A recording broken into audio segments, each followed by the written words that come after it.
Sahabat Celota Iman yang terkasih, salam jumpa saya selalu untuk kita semua.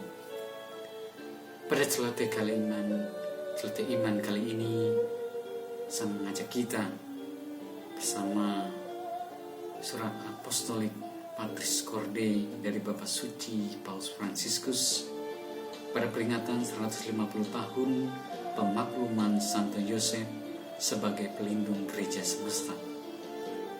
Mulai tanggal 8 Desember 2020 sampai dengan 8 Desember 2021, Gereja Katolik mencanangkan sebagai Tahun Santo Yosef.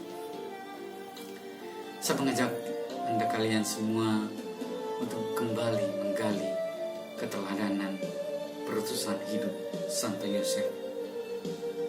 Dan banyak tarekat, banyak gereja menggunakan Santo Yosef sebagai pelindung, sebagai teladan bagi karya perutusan mereka.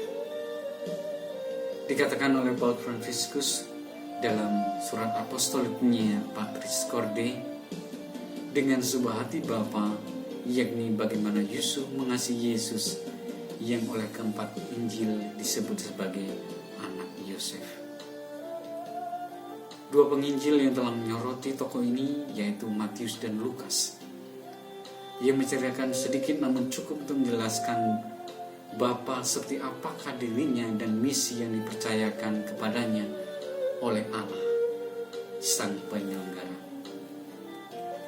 Saudara-saudariku sahabat Celota Iman yang terkasih, kita tahu bahwa Santo Yosef adalah tukang kayu yang rendah hati, yang bertunangan dengan Maria, seorang laki-laki yang adil. Ia selalu siap sedia untuk melakukan kehendak Allah yang dinyatakan kepadanya dalam hukumnya. Dan melalui keempat mimpi dan sesudah perjalanan panjang dan melelahkan dari Nazaret ke Bethlehem, ia melihat Mesias yang lahir di sebuah kandang, karena di mana-mana tidak ada kamar untuk mereka. Ia juga menyaksikan pergembalaan yang menyembah rekan Yesus dan para Majus, yang masing-masing mewakili bangsa Israel dan bangsa-bangsa tak bertuhan. Saudara-saudariku sahabat Celota Iman yang terkasih, Santo Yosef juga memiliki keberanian untuk mengemban peran kebapaan legal untuk Yesus yang diberinya nama sebagaimana dinyatakan oleh malaikat. Engkau akan menamakan dia Yesus, karena dialah yang akan menyelamatkan umatnya dari dosa mereka. Seperti diketahui, memberi nama kepada seseorang atau sesuatu di antara bangsa-bangsa kuno berarti memperoleh keanggotaannya seperti Adam dalam kitab Kejadian. Kemudian di Bait Allah 40 hari sesudah kelahirannya, bersama dengan ibunya, Yusuf memperkenalkan putranya kepada Tuhan dan mendengarkan dengan takjub ramalan Simeon tentang Yesus dan Maria. Kemudian, untuk melindungi Yesus dari Herodes, Yusuf tinggal sebagai orang asing di Mesir.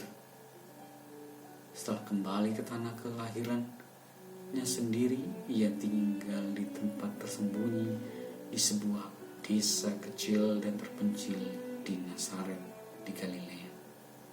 Dari sana dikatakan bahwa tidak ada nabi yang datang, dan dikatakan juga mungkinkah sesuatu yang baik datang dari Nazaret. Jauh dari Bethlehem, kampung halamannya, dan dari Yerusalem, di mana terdapat Bait Allah. Ketika tepatnya selama perjalanan ke Yerusalem, mereka kehilangan Yesus yang berusia 12 tahun.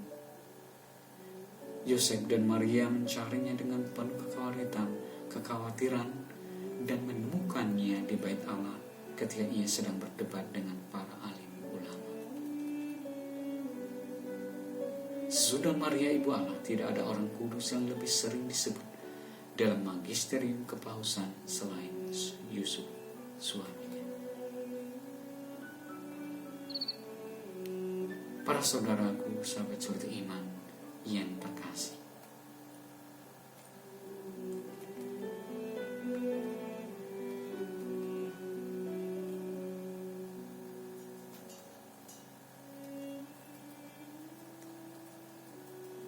Betapa banyak orang berlatih kesabaran setiap hari dengan menanamkan harapan dan dengan berupaya untuk tidak menebar kepanikan, tetapi tanggung jawab bersama.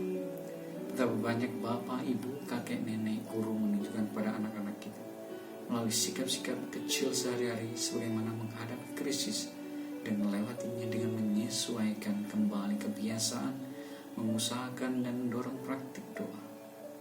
Betapa banyak orang berdoa dan mendoakan demi kebaikan semua orang.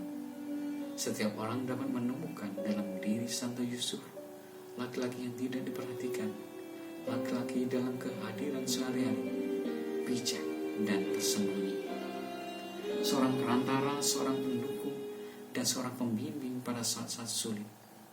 Santo Yusuf mengingatkan kita bahwa yang tampaknya tersembunyi atau di barisan kedua memiliki peran tak tertandingi dalam sejarah keselamatan.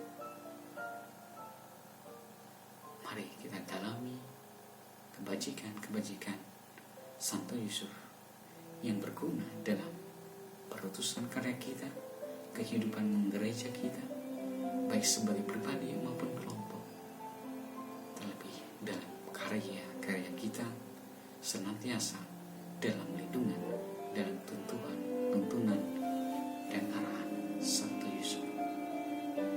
Mari kita dalami satu persatu kebajikannya. Tuhan Yesus